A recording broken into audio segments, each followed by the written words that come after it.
अस्सलामुअलैकुम dear students, उम्मीद करती हूँ आप सब खैरियत से होंगे। आज की इस वीडियो में मैंने क्लास 9 का इंग्लिश का पूरा पेपर अटेम्प्ट किया है। जैसे बोर्ड के टॉपर्स पेपर अटेम्प्ट करते हैं, बिल्कुल मैंने उसी तरह से अटेम्प्ट किया है। आज मैं आप लोगों के साथ कुछ ऐसी टिप्स शेयर करूंगी एंड पे जो आप अगर फॉलो कर लेते हैं तो अगर आपकी तैयारी अच्छी भी नहीं है तो आप अच्छे नंबर हासिल कर सकते हैं।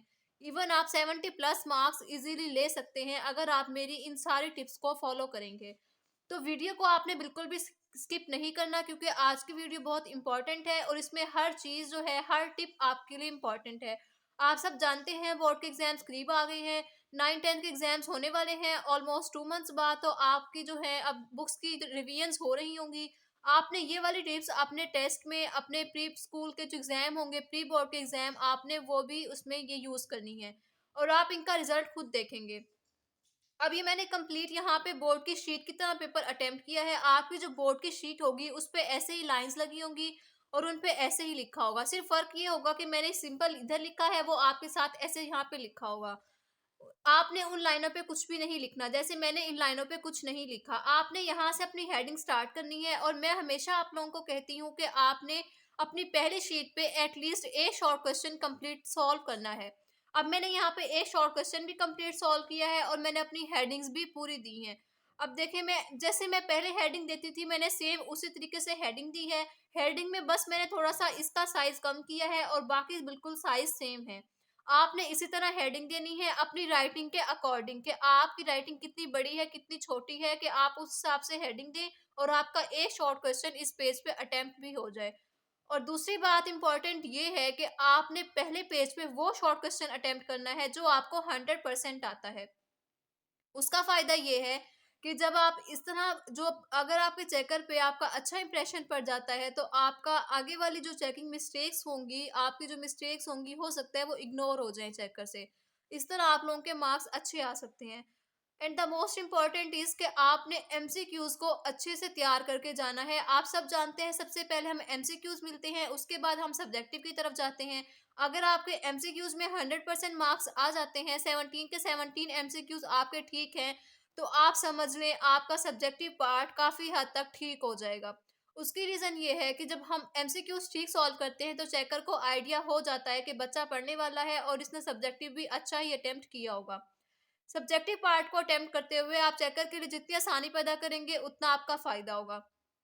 मैंने अपना पहला शॉर्ट क्वेश्चन अटेम्प्ट किया, मेरा मुझे पहला शॉर्ट नहीं आता था, मैंने सेकंड अटेम्प्ट किया और मैंने उसी की नंबरिंग दी। और यहाँ पे आप कोई भी शॉर्ट हेडिंग अपने शॉर्ट क्वेश्चन में से ढूंढेंगे और उसे यहाँ पे लिख देंगे। जैसे यहाँ पे हजरत अबू कुहाफा वॉज वरीड वाई, तो ये वाला क्वेश्चन था Y Hazrat Abu कुहाफा was worried, तो मैंने हजरत अबू कुहाफा यहाँ पे लिखा और उसका आंसर लिख दिया। जब एक शॉर्ट क्वेश्चन कंप्लीट होगा आपने ये लाइन मस्ट लगानी है। इस लाइन को लगाने का मकसद ये होता है कि आपका एक शॉर्ट क्वेश्चन यहाँ पे कंप्लीट है, चेकर को पता चल जाए कि आपका एक शॉर्ट कंप्लीट हो गया है और वो आपको उसके 2 नंबर देने के बाद आगे चले। अब यहाँ पे मेरा, मैंने उसके बाद मैंने फर्स्ट अटेम्प्ट किया, पहले मैंने सेकंड अटेम्प्ट किया। उसकी रीजन मैंने आप लोगों को पहले बता दी है। उसके बाद ये देखिए, जो क्वेश्चन नंबर 5 था, इसमें अगर कोई आपके पास इसमें कोई ईयर्स आते हैं, कोई डेट्स आती हैं, तो आपने उसे मार्कर से हाईलाइट कर देना है। इससे फायदा ये होता है कि चेकर को पता होता है कि बच्चा पढ़ने वाला है, इसने हर चीज याद की हुई है। तो आपकी कुछ जो छोटी छोटी मिस्टेक्स होती हैं वो इग्नोर हो जाती हैं, लाइक पंक्चुएशन मिस्टेक्स जो हम कभी कभी कर देते हैं, हम भूल के नहीं लगाते, भूल जाते हैं, तो फिर हमारी जो मिस्टेक्स होंगी वो इग्नोर हो जाएंगी और उनके नंबर नहीं कटेंगे। हर शॉर्ट क्वेश्चन को अटेम्प्ट करने के बाद आपने एक लाइन लाजमी लगानी है। अब आप यहाँ पे देख सकते हैं हमारे पास 8 शॉर्ट क्वेश्चंस आते हैं, हमने 5 अटेम्प्ट करने होते हैं और आपने 5 ही अटेम्प्ट करने हैं, आपको एक्स्ट्रा अटेम्प्ट करने की जरूरत नहीं है अगर आपको 100% में 5 शॉर्ट क्वेश्चन आते हैं। उसके बाद क्वेश्चन नंबर 3 हमारा ट्रांसलेशन का होता है। ट्रांसलेशन में हमारे पास 3 पैराग्राफ्स दिए जाते हैं, उनमें से हमने कोई से 2 अटेम्प्ट करने होते हैं। बोर्ड का पेपर इंतहाई आसान होता है, आपने टेंशन बिल्कुल नहीं लेनी। इसमें इतनी चॉइस होती है कि आप अगर 80 to 90% भी तैयारी करते हैं तो आपके 75 आउट ऑफ 75 इजीली आ सकते हैं। इतनी चॉइस दी जाती है आप लोगों को।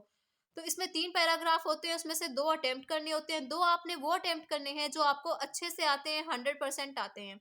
तो ट्रांसलेशन में ए बी सी वाली नंबरिंग दी गई होती है, आपने भी ए बी सी वाली ही नंबरिंग देनी है, ये रोमन काउंटिंग वाली नंबर नहीं देना आपने। यहाँ पे आपने तर्जुमा लिखना है और उसकी ट्रांसलेशन स्टार्ट कर देनी है। और जब आप एक पैराग्राफ कंप्लीट कर लेंगे, आप उसकी लाइन लगाएंगे। लाइन लगाने का मकसद ये है कि 4 नंबर एक पैराग्राफ के हैं और 4 नंबर दूसरे पैराग्राफ के हैं। आपने अलग अलग नंबरिंग देनी है, अलग अलग तर्जुमे की हेडिंग देनी है और अलग अलग ही लाइन लगानी है, ताकि आपकी हर चीज जो है वो क्लियर हो जाए। उसके बाद क्वेश्चन नंबर आता है 5। क्वेश्चन नंबर 3 के बाद क्वेश्चन नंबर 4 मैंने स्किप किया, वो समरी राइटिंग का होता है। समरी जो बड़ी बड़ी चीजें होती हैं वो हम एंड में लिखेंगे। उसकी रीजन ये है कि वो हमें थोड़ा सोच समझ के लिखनी होती हैं। जो आसान आसान चीजें होंगी हम उनको पहले अटेम्प्ट कर लेंगे, जो बड़ी चीजें होंगी हम उनको एंड में लेके जाएंगे, ताकि जितना हमारे पास टाइम बचा है हम उन पे अच्छी तरह से यूज कर सकें। इडियम्स हमारे पास दिए गए होते हैं। आप चाहे तो सेंटेंसेस जो है लाइन लगा के भी लिख सकते हैं, यहाँ पे वर्ड्स लिखें, यहाँ पे सेंटेंसेस लिखें, और आप चाहें तो इस तरीके से भी लिख सकते हैं। इसमें हमारे पास 8 इडियम्स आते हैं। हमने अपनी मर्जी से कोई से 5 अटेम्प्ट करने होते हैं, और आपने 5 ही अटेम्प्ट करने हैं, एक्स्ट्रा अटेम्प्ट करने की जरूरत नहीं है अगर आपको अच्छे से 5 आते हैं। आपने नंबरिंग इसके साइड पे दे देनी है। मैंने यहाँ पे नंबरिंग इसलिए नहीं दी क्योंकि वो ज्यादा ऑकवर्ड लगना था, लाइंस काफी ज्यादा ऐसे लगनी थी कि जगह छोड़ी हुई है, इसलिए मैंने इसकी नंबरिंग साथ दे दी है।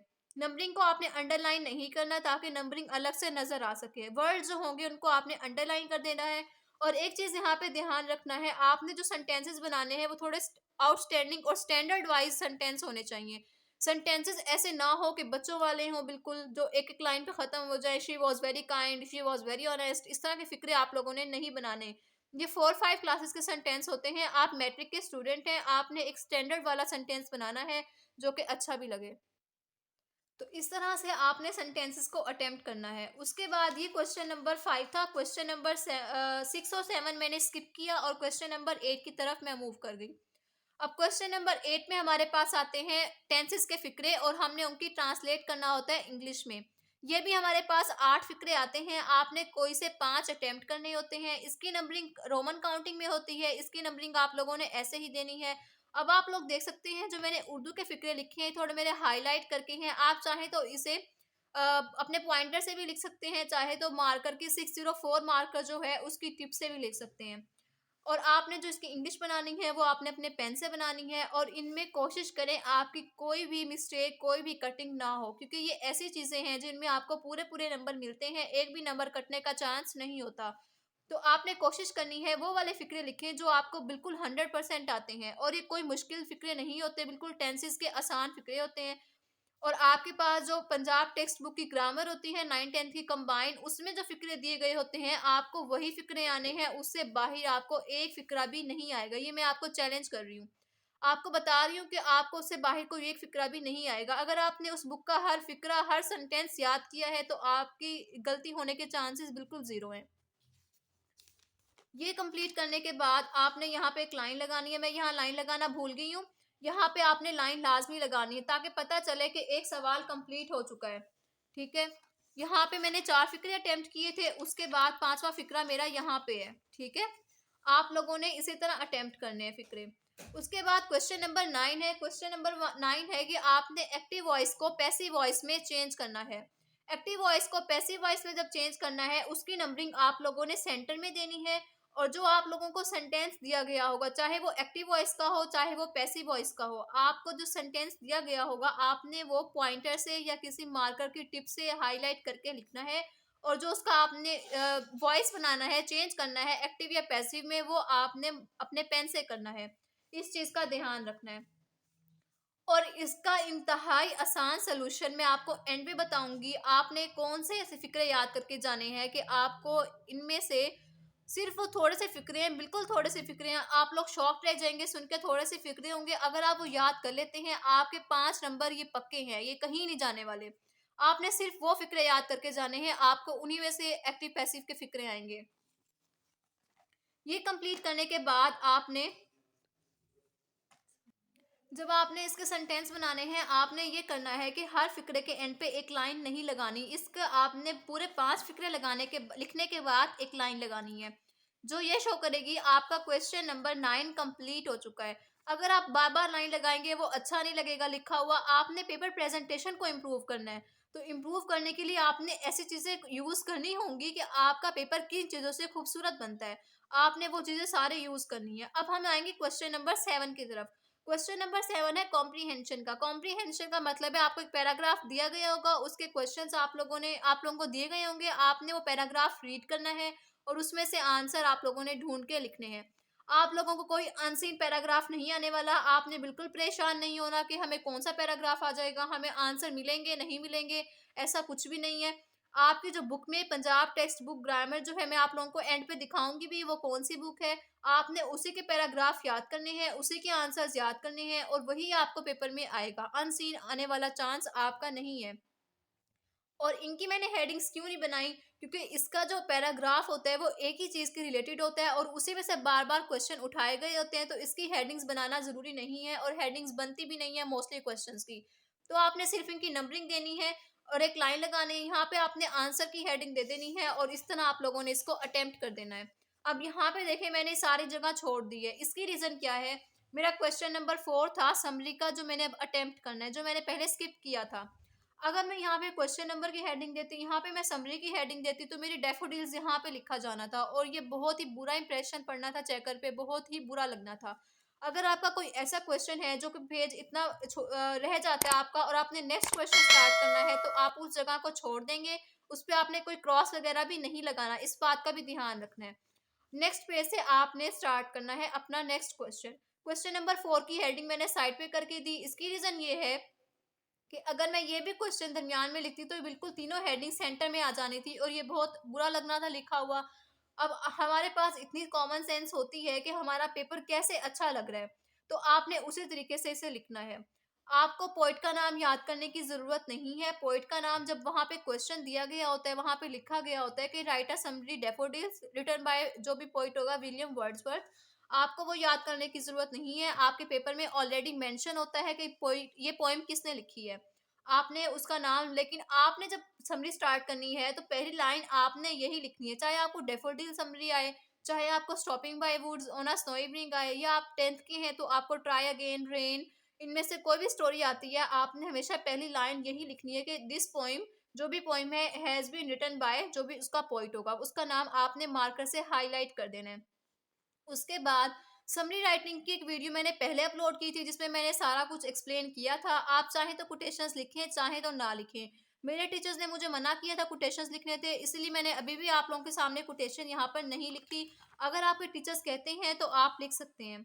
अब यहाँ पे देखिए मेरी पेन की इंक खत्म हो गई थी और यहाँ पे देखिए पेन की राइटिंग में थोड़ा सा डिफरेंस आया है। जब आप बोर्ड में जाएंगे आपने पेन एक ही यूज करना है और इंक अच्छी यूज करनी है, क्योंकि पेपर आपके काफी अरसे बाद चेक होते हैं, इंक फीकी ना पड़ जाए। तो आपने अच्छी इंक यूज करनी है जो कि जल्दी फीकी ना हो, इससे पेपर जो है आपका, तेज इंक से पेपर आपका अच्छा लगता है लिखा हुआ। समरी की इतनी लेंथ काफी होती है, ये वाला पेज कंप्लीट और ये वाला पेज कंप्लीट, ये आउटस्टैंडिंग समरी मैंने लिखी हुई है। उसके बाद आता है लेटर। लेटर की हेडिंग आपने ऐसे देनी है, ये आप मैंने 604 मार्कर से लिखा। लेटर की कंप्लीट वीडियो मैंने पहले अपलोड कर दी, आप चाहें तो वो वाली वीडियो भी सिंपल देख सकते हैं अगर आपने सिर्फ लेटर राइटिंग सीखनी है। मैंने सारे कंप्लीट ये पॉइंट्स, इनकी नंबरिंग, इनके मार्क्स डिस्ट्रीब्यूशन, सारा कुछ मैंने उसमें एक्सप्लेन किया था। लेटर आपने हमेशा पैराग्राफ में लिखना है, पैराग्राफ के बगैर आपने लेटर नहीं लिखना। और जो लेटर की लेंथ है दैट इज इनफ, इससे ऊपर आपने नहीं जाना, ये मैक्सिमम लेंथ है फॉर 9th क्लास। ठीक है, लेटर में आप चाहे तो कोटेशन लिख लें, चाहे तो कोई किसी का कॉल, जो भी आपको याद है आप वो ऐड कर सकते हैं। लेटर जब आप खत्म करेंगे तो आपने एक लाइन लगा देनी है। अब इंग्लिश का पेपर मेरा कंप्लीट अटेम्प्ट हो चुका है और उसके बाद मैंने अपने पेपर को खूबसूरत बनाया, सारी अंडरलाइन कर दी चीज़ें।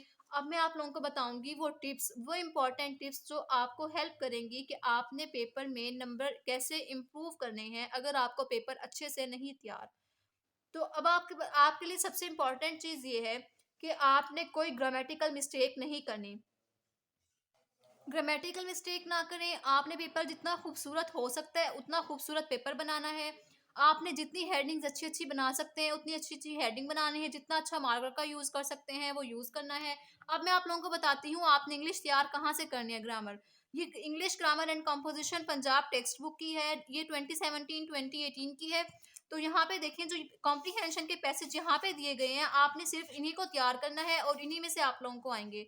अब जो पैसिव वॉइस की मैंने बात की थी, आपने सिर्फ यहाँ पे 20 फिक्रे दिए गए हैं, आपने वही याद करने हैं और इन्हीं 20 में से आप लोगों को एक्टिव पैसिव वॉइस के सेंटेंस आने हैं। आप वीडियो रोक के चेक भी कर सकते हैं, जो मैंने वहां पे फिक्रे लिखे हैं वहां पे भी वही फिक्रे हैं जो मैंने यहाँ पे आप लोगों के सामने शो किए हैं। ये 20 सेंटेंस हैं जो यहाँ पे दिए गए हैं। आप वीडियो को पॉज़ करके मेरे वो सेंटेंस पढ़ सकते हैं। वो मैंने बोर्ड का पेपर अटेम्प्ट किया है, जो बोर्ड में पास्ट पेपर्स आ चुके हैं। ये वाला पेपर जो मैंने आप लोगों को दिखाया है। आप वो देखेंगे कि इन्हीं में से वो 5 फ़िक्रे यकीनन दिए गए होंगे। आपने यही 20 फ़िक्रे याद करके जाने हैं और इंशाल्लाह आपको 5 फ़िक्रे इसी में से आएँगे, इससे बाहर नहीं आने वाले। और मैंने जो पेन यूज़ किया है, सबसे इम्पोर्टेंट चीज़ वो ये है कि पेन मैंने यहाँ पे पियानो का यूज़ किया है। ये बहुत अच्छा लिखता है पेन। मैंने इसको फर्स्ट टाइम यूज़ ज़रूर किया है, लेकिन ये बहुत अच्छा लिखता है। आप चाहें तो ये पेन यूज़ कर सकते हैं। और अगर आपको ये वीडियो पसंद आए तो लाइक कीजिएगा, चैनल को सब्सक्राइब कर लें ताकि आपको मेरी हर पेपर प्रेज़ेंटेशन से रिलेटेड वीडियो मिलती रहे।